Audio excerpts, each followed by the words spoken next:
What's going on, everybody? My name is Nedia and welcome back to the channel. Today I have a nice short and sweet video for you guys, considering that there hasn't really been a lot of content on the channel recently, but hopefully this next video will satisfy you because I've got another convention video for you guys. This past Saturday I got the chance to head up to Sandusky, Ohio to attend the TORG gaming market.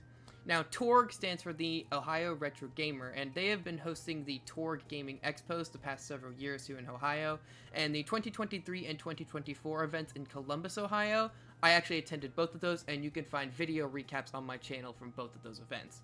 However, the TORG gaming market took place due to some scheduling and other conflicts. They were not able to actually host the gaming expo this year, so they hosted the market in its place. So me, my brother-in-law Lucas, my brother-in-law Nate, Lucas's cousin Brady, and Lucas's friend Kevin, the five of us piled into a car Saturday morning and drove the few hours up to Sandusky to attend the TORG gaming market. Now, due to the distance from where we live in Ohio up to Sandusky, we thought we might actually spend the night up there and go both days. It was operating Saturday and Sunday. However, we ended up not actually going Sunday and ended up only going Saturday. So even though I bought the 2-day pass, I only ended up going 1 day and wasted a little bit of money. However, despite all of that, we actually had a blast at the convention. It was a wonderful time. All five of us bought something, which is pretty rare, honestly. And I'm now going to throw it over to past Nedia, who's going to showcase what the convention was all about. What's up, everybody? It's Nedia. We are coming at you from Cedar Point in Sandusky, Ohio, at the Cedar Point Sports Center, kind of their big convention center and sports complex. This is the TORG Gamers Market. I don't know what, I'm using my nice Canon camera here. I don't know what the audio sounds like. I don't know if you can hear me, but we're here at the TORG Gaming Market. The date is June 21st, 2025. We're here at the TORG Gaming Market. We've gone to TORG before. We're just kind of walking around, checking out some games. Well, we'll check back in later.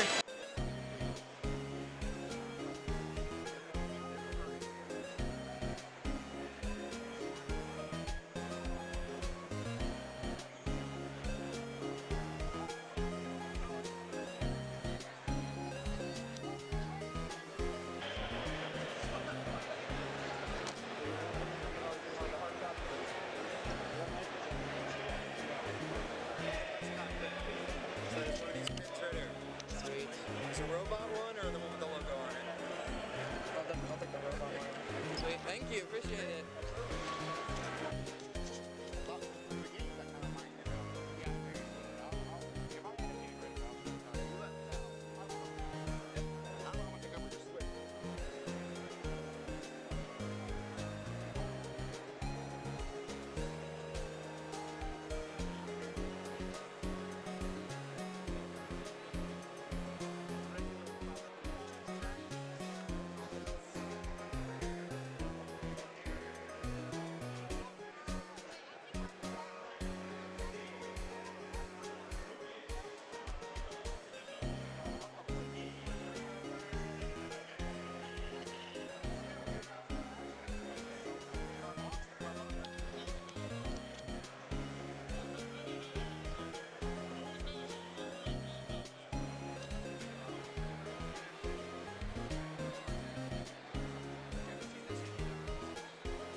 This free sticker I got.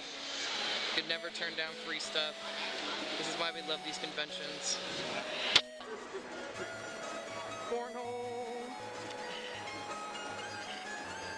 They had a tournament for this at the Expo in Columbus back in November, but I don't know if they're doing that again. That's what this is right here. It was kind of a full scope of the whole thing. Still a lot to go. We've covered this side, but there's still quite a few rows to go. I've got my eye on a couple things, but I need to find an ATM because I don't have any cash. But we are at Cedar Point. Oh yeah, roller coaster capital of the world. We're not actually going to Cedar Point. We're just at their like big convention center, but still got a lot more to look at, a lot more games to see. We'll keep in touch.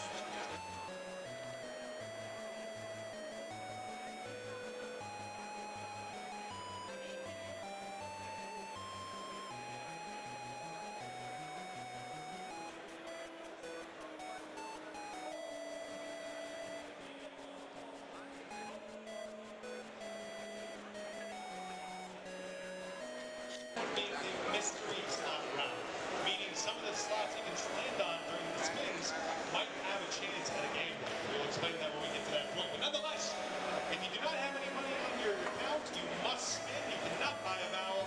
You can answer the question, but nonetheless, you want to rack up as much of these as possible. When you're ready to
Thank you, Past Nedia, for that wonderful footage. That was very informative. So yeah, that was basically my recap of the TORG Gamers Market. Considering the fact that it only went for one day, there isn't a whole lot to really say. However, we actually had a really good time at this one. We really liked the smaller scale of this one and how this one was really focused on the vendors and the buying and the selling, which the TORG community and the organizers actually said that this is what they were emphasizing with the market compared to the other conventions. We really liked this one's smaller scale and more intimate nature. We felt that the space was better utilized, and we felt that there was a lot less people there and it felt less crowded, and that we could actually walk around and experience it and enjoy everything. Despite us only going for one day, it actually took us about 5 hours to go through and see all the vendors, because yes, it was a smaller scale, but they really packed as many people in there as they could, which we really appreciated, the different variety and all the different communities and different people. I think that's also something interesting, is that these conventions bring out just so many different people. There's people from all over, you know, not only just the Ohio and Midwest, but also from all over the country. I overheard one of the vendors telling someone that they actually are from Florida, and they were trying to kind of deal with someone to buy something because they didn't want to take their entire stock back to Florida. I also find it interesting that despite all the conventions that we go to, we see the exact same groups of people going to each one. For instance, the group, me, Lucas, and his cousin Brady, went to a convention in Cincinnati back in May, and that one was really small and not really that interesting. They didn't have a lot of video game tables. It was mostly just a lot of like collectibles and art and pop culture stuff, which I appreciated, and those definitely have a place in pop culture and these conventions. However, we were obviously just more focused on the vendors and the video games, so that one was kind of underwhelming to us. However, even at those smaller scale conventions like that, and at the previous TORGs, we see the same groups of people. For instance, I think at every convention I've been to, Pixel Empire has been there. There's also this really nice couple that always brings games, and their prices are very reasonable, and I always like to buy stuff from them because they're very nice, and I actually have bought games from them. I believe I bought a copy of Pokemon Legends Arceus from them at the very first convention that Lucas and I went to by ourselves back in 2023. Speaking of buying stuff, I did indeed make purchases at this convention. It was only a few because I am trying to save money to build up my bank account back up after I spent a lot of money on my vacation. Speaking of vacation, video on that coming soon. But yes, I did indeed make purchases this weekend, starting with a Wii Classic Controller Pro. Now, I actually already own one of these. However, I've always wanted another one, and the one that I do have is actually not name brand, it's third party. So I popped this in my Wiimote last night, played some Mario Kart Wii, and it plays just fine, so I'm glad I purchased that.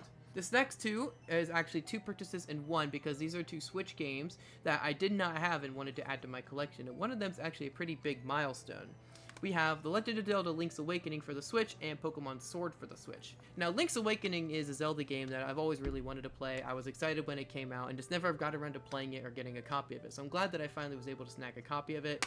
The cartridge is still in the case. I actually haven't tested it yet, but it's a Switch game, so I'm not really too worried about it not working. And Pokemon Sword is a pretty big milestone because this is actually the only Pokemon game that I've never played.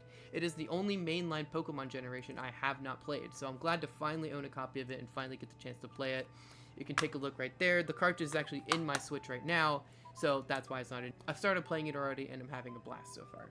Now, what's interesting about these two games is that I actually got these two games for a discount. They were both third priced at $35, as you can kind of see right there. And I asked the vendor if I bought both of them together, if he would give them both to me for $60, and he did. So I actually got a discount on both of those. But yeah, that's pretty much going to do it for my recap of the TORG Gamers Market. Like I said, it was a lot smaller scale, a lot more intimate, but I think that was kind of the beauty of it. And it just goes to show, you know, how many different varieties and different vibes of gaming conventions can truly be all over the place. And as I've said in every other convention video, I highly recommend you yourself go to a video game convention. If you like pop culture, anime, video games, just anything along the sort, head to one of these conventions because you'll meet some really cool people. And especially if you go with, you know, friends or family or loved ones, I think you'll have a really good time. But yeah, I highly recommend the TORG Gaming Market. We had a great time. It's probably been my second favorite convention I've been to outside of the first TORG back in 2023. Yeah, we had an absolute blast at the TORG Gaming Market. I kind of wish we could have gone for 2 days, but that was just the way the cookie crumbles, I guess. Thank you all so much for watching. I hope you enjoyed my little TORG Gaming Market recap. Videos are going to be coming very soon. I've got multiple videos up in the works, but I just wanted to go and record this one and get it out to everybody real quick. But otherwise, once again, thank you all so much for watching. I'll see you all in the future. Go to a video game convention. I think you'll have fun, and I will see everyone when I see you.